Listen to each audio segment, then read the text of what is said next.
At 7:30, I think we're going to be talking about one of the more underrated college football playoff implication games of the day. We got number 20 USC, who's 5-1, traveling to number 13 Notre Dame, who's 4-2. Notre Dame favored by 9.5 on NBC.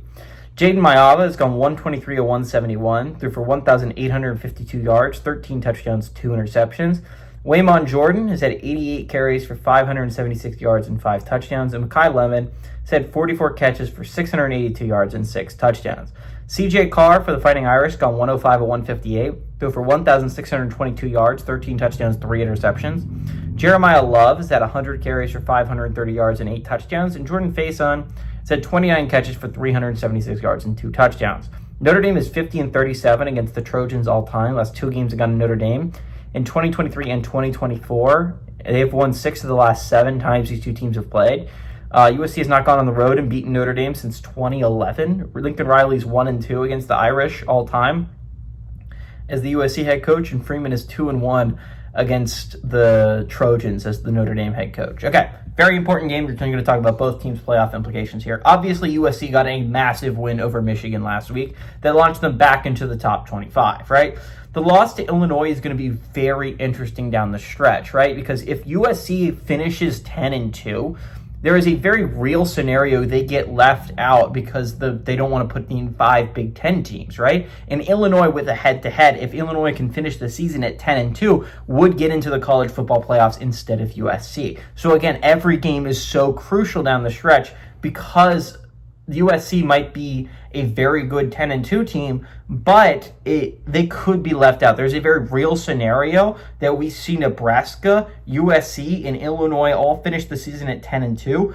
Ohio State and Indiana finished the season 12-0, and Oregon finished the season 11-1. This is a very real scenario that absolutely could happen, and who do you take in that scenario is absolutely the top 4 would be Ohio State, Indiana, Oregon, and Illinois. Now, I think there is a very reasonable argument that USC could be included over other teams and they put in 5 Big Ten teams, but I think it's going to be really interesting.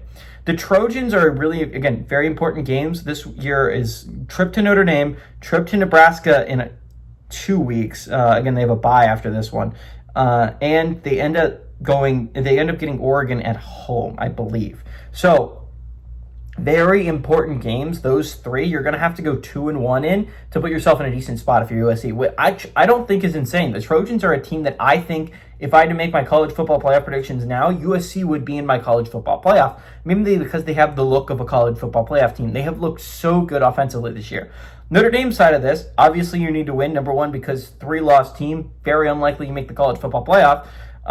The 2 losses they have right now are not the worst 2 losses in the world. Honestly, they're the best 2 losses you could possibly have right now, which is Miami and A&M. If Miami and A&M win out, this is probably a no big deal.